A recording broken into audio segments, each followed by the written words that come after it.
Hello and welcome to episode 4 of the Apetech Podcast. Thank you for your continued support. It's been great to have people watch our videos and listen to the audio format. It is super encouraging. We have about 30 listens on the podcast and I don't know, maybe about 50 views on the YouTube version of the podcast. Hopefully they're beneficial for you. I am a certified ethical hacker, so I've been doing this for a few years, and I just want to share my knowledge, and hopefully you gain something from it. Try to do some research with every episode, and try to make it fun and entertaining, but also beneficial for you. If you have any comments, please feel free to let me know in the comment section below, or reach out on social media. In today's episode, we're going to be talking about using Wireshark to find passwords by Apetech. Alright, so social media, speaking of which, we also publish a blog post, so everything's on our Medium at ApetechDA. Very super active on Twitter at ApetechDA. Instagram, if you want to get to know a little bit about us, more on the family, not so much the brand, but just more personal stuff, ApetechDA at Instagram. And as always, go to apetech.me to get all the latest information on our services that we offer for your business. Apetech Technical Solutions is our Facebook brand page where we also post everything that we're doing with respect to all the stuff we're creating. So if you want to find out what we're all about or what we're doing, feel free to follow us on social media. We've already made some adjustments to the podcast. Based on your feedback, so I appreciate each and every one of you that taking the time to let us know what we can change. As you can see on the video format, we're trying a new thing. We have this new background here, so let me share this with you. So this is what we're doing now. I'm basically just using a quick little Google Slides presentation to just keep ourselves a little bit more organized, and that way the people watching can have something to look at. Okay.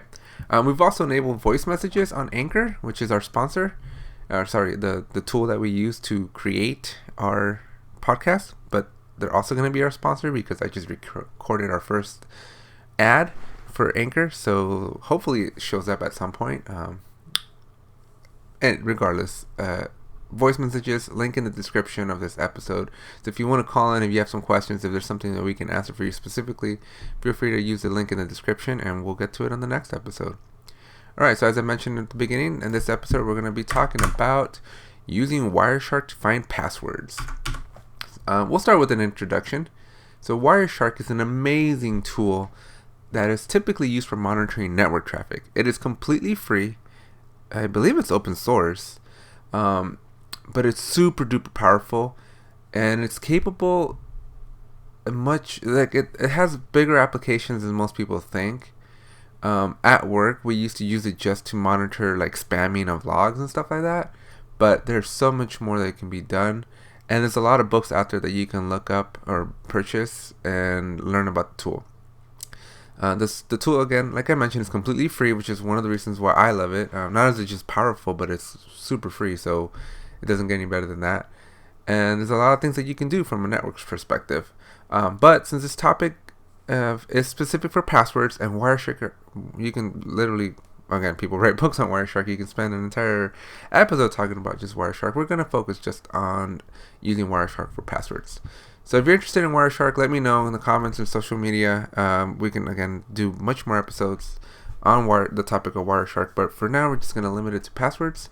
So let's do a deep dive into that. But if you want, if you guys are interested in more just Wireshark specific podcasts and tutorials, let me know and we'll figure it out. So first, before we get started, there's two different uses for Wireshark that we're going to be covering. So we'll talk about the introduction, then we'll go into the two use cases we're going to be covering here, which is going to be sniffing out passwords over the network, which basically means installing Wireshark on your computer and using it in a way. It's called promiscuous mode, and I'll get into more of the details in a little bit, but using it in such a way that you can literally see everything that's happening between your router and the internet.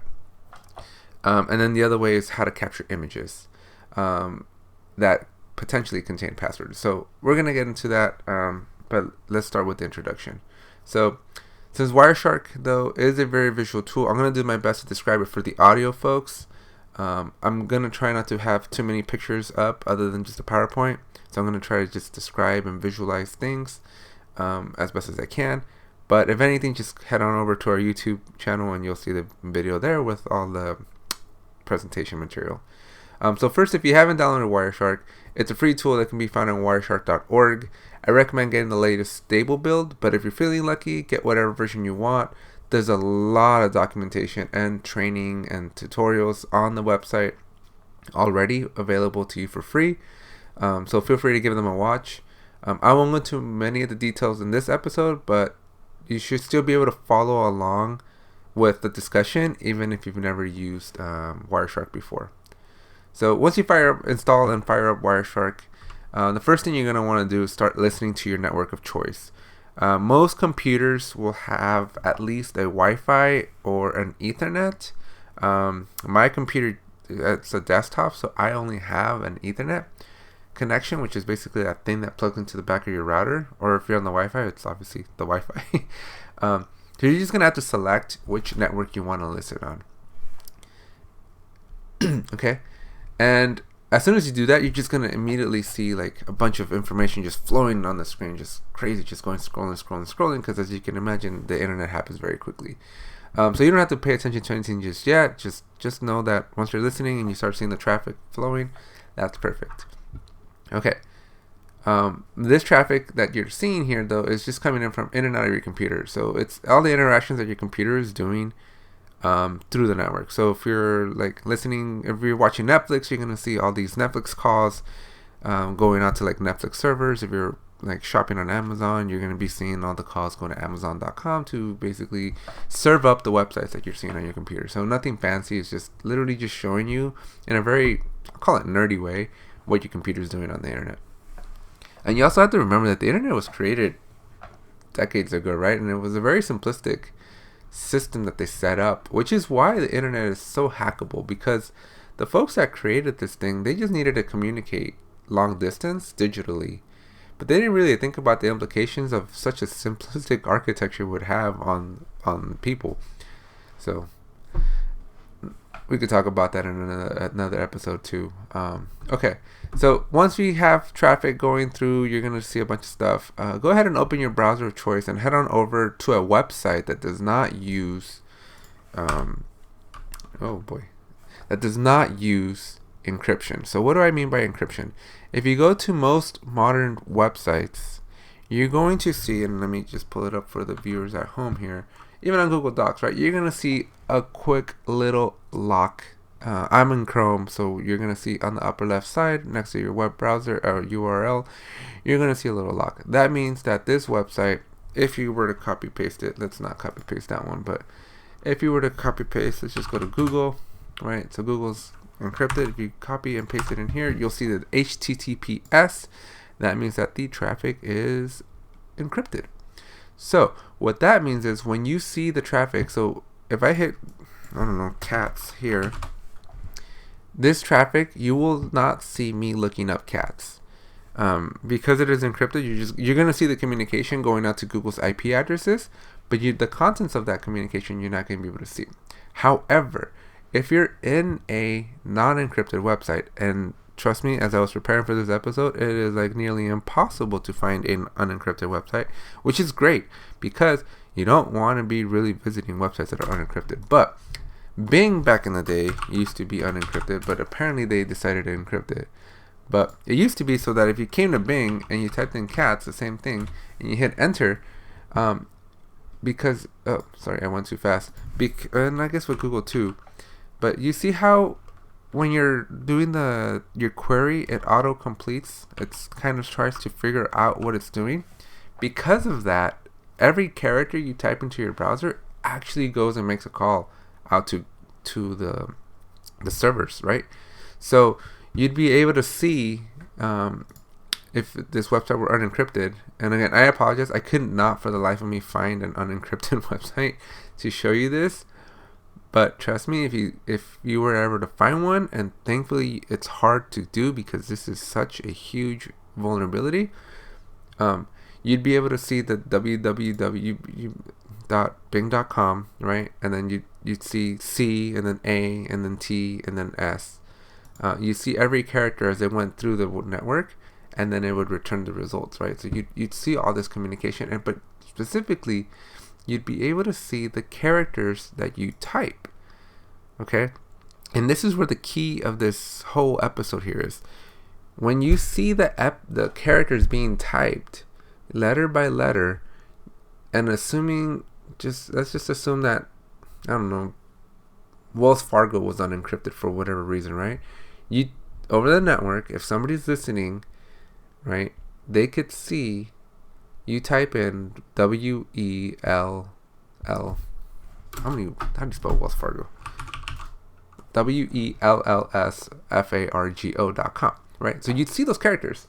So as you're looking through this network logs, you're looking for Wells Fargo, right? So then you find Wells Fargo, and then let's just go to Wells Fargo.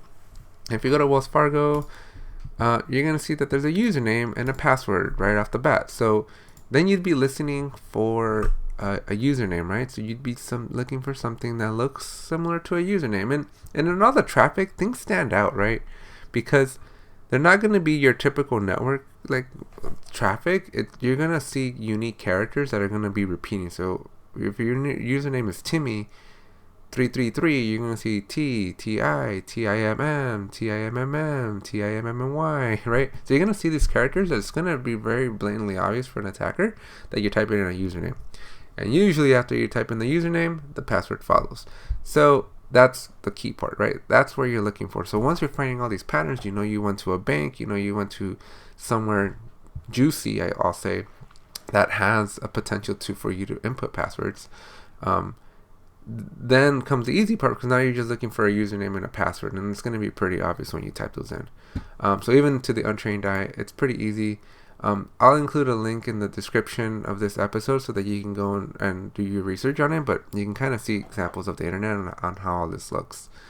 So yeah, that's basically it. So moral of the story is, if you're going to any website and you're inputting a username and a password, and I mentioned this in episode 1, but please do not provide sensitive information such as your username and password on a website that does not have that little lock. You want to make sure whenever you're transmitting username and passwords on any website on the internet, it doesn't matter if you're ordering pizzas or tacos or whatever it is you're doing. If you're giving a business your username and password, and again, it could be a unique username and password you have for them, but nonetheless, if you're interacting with the business and you're not seeing that HTTPS or that lock, do not give them your username and password. Chances of somebody listening to the network traffic and taking out your password, low, but do you really want to risk it, right? So if you're a business, apetech.me, we can help you set up SSL certificates so that customers can feel safe and they can have your trust that you are taking care of their data while they're trying to give it to you on your website. So if you have a website and you currently don't have SSL and you're requiring, I should be clear, you don't need SSL for everything, right?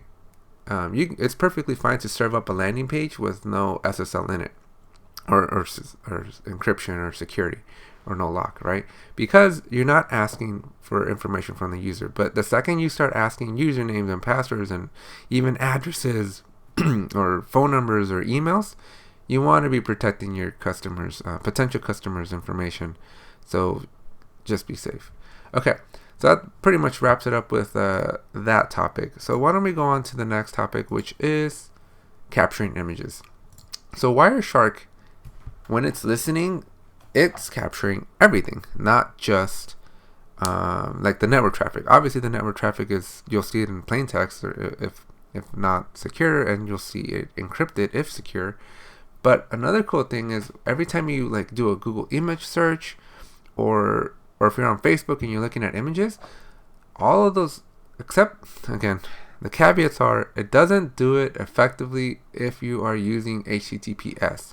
But with that said, just because you're using HTTPS doesn't mean you're always protected, right? These certificates are encrypted using known encryption techniques.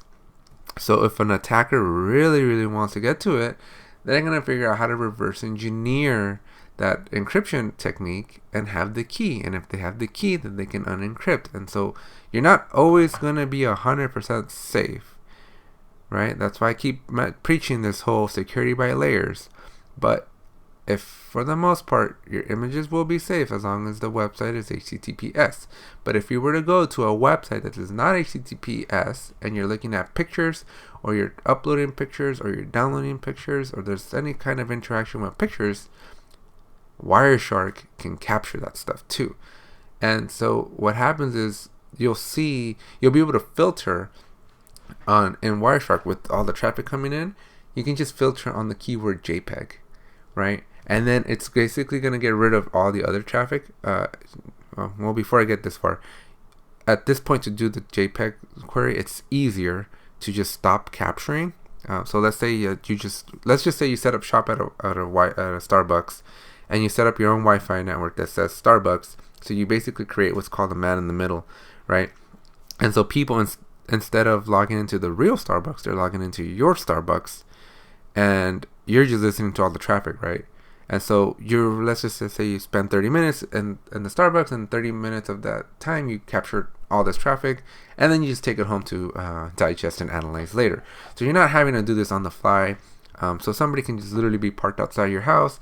Let's say they came to your house and you gave them your Wi-Fi password.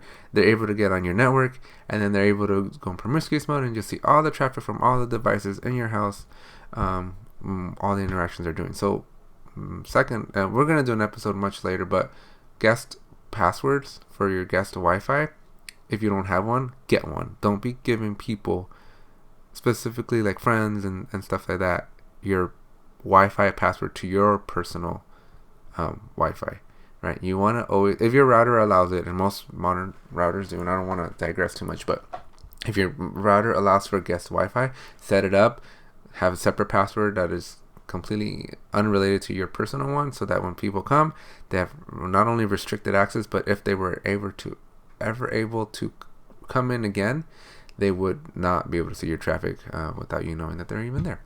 Okay, so anyways, so once the attacker has basically captured their network and they've gone home and they analyze it, they do this query on the JPEG, and all the images are there. It's not 100% easy to see, but there's other tools. I'm forgetting the name of it. Let me see if I can Google this real quickly. Network Miner, I think is what it's called. It's been a while. Yeah, I think it's Network Miner. Yep, a Network Miner, basically it analyzes that package, you upload it to it, and then it spits out a very beautiful display of like, here's all the passwords we found, here's all the pictures we found, here's everything, and like just categorizes everything for you. So all you gotta do is just go to either the password section or the picture section, and get the information you're looking for. So that's it. So it's super easy to capture this stuff. I know I didn't show a lot of details because again, it's intended for an audio podcast. But if you're curious, and I'm just gonna pull it up here. I have a couple of links. There's an instructable link here where how to find passwords using Wireshark, and this is what the Wireshark interface looks like for those of you on the video portion of this podcast. And it goes over introduction. It tells you how to download it. It tells you like how to get into it, and again, this is where you pick your network of where you're going to capture. You can see the actual data going in and out, so you can kind of identify which network you do want to capture, because it's going to be the one that's active, sending data back and forth. And then it'll just walk you through the passwords. So if you're interested in it and you really just want to see here, you'll see HTTP. I think this is a great way. You should go and set up Wireshark. Any person who's on the internet at some point should use Wireshark. I think it's a super powerful tool. I use it from time to time to just check and see if any suspicious software has been installed on my computer. I use it when I audit my network to make sure that I don't have like neighbors listening. This would be a good thing, because you'd be able to see the IP addresses of everything, and then on your router, most routers now show you every IP address, and so you can and their computer name, right? So you can identify which computer belongs to which IP address. And so if you start seeing some suspicious IP addresses that aren't on your list, or maybe they are on your list but it's the device you don't recognize, then you can start going, uh-oh, something's going on. And so yeah, Wireshark, just so much potential to Wireshark. So I'll leave the links in the description for if anybody wants to go and look at it. I have another one here as well. It's from blogpacket.bo, and it's more again of just general how to use Wireshark, little diagrams here behind the tool and how it's actually working from an architectural perspective. So it's a pretty cool animation that just basically shows you how data travels through the internet, and then basically walks through what I just talked about. So yeah, you can see here, like, it'll even talk about the HTTPS or the secure ones, and how if you really want to do it, how you can reverse engineer that. Okay, so that's it. Let me just close these down real quick so I can get back to my presentation. All right, so that's it. If you can use Wireshark for many things, like I said, and you can just watch everything coming in and out of your house. So if you're interested in Wireshark, more episodes of Wireshark, let me know in the comments section. I'll make more episodes on Wireshark. I have a book on it. I've taken a class on Wireshark, and I've had a lot of professional experience using Wireshark at work. So it's something that's interesting to you. Let me know, and I'll be sure to make more videos on this. Alright, so that's it for today. Thank you very much. Really appreciate the support. Really appreciate you guys helping me get to my milestones. We're trying to get to 50 episodes, so if you can share this with your friends. If you have friends that are running a business, share this episode with them. Maybe they're not aware that they need an SSL security certificate on their website to encrypt their traffic. If you yourself have a business and you're not securing your traffic, feel free to let me know. All my information is in the description and on social media, and I'd be more than happy to come out or virtually come out and help you out and make sure that we're taking care of you. Okay, so that's it. Thank you very much. Look forward to another episode next week.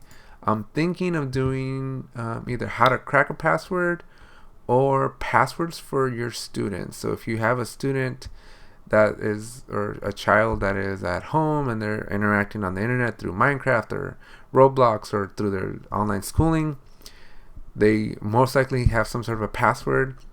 And so I'm going to make a special episode to talk about password safety and passwords for kids, because a lot of the kids try to use these complicated passwords that were recommended to use, but they're not always the most safe because, well, you're going to have to wait till next week's episode to find out.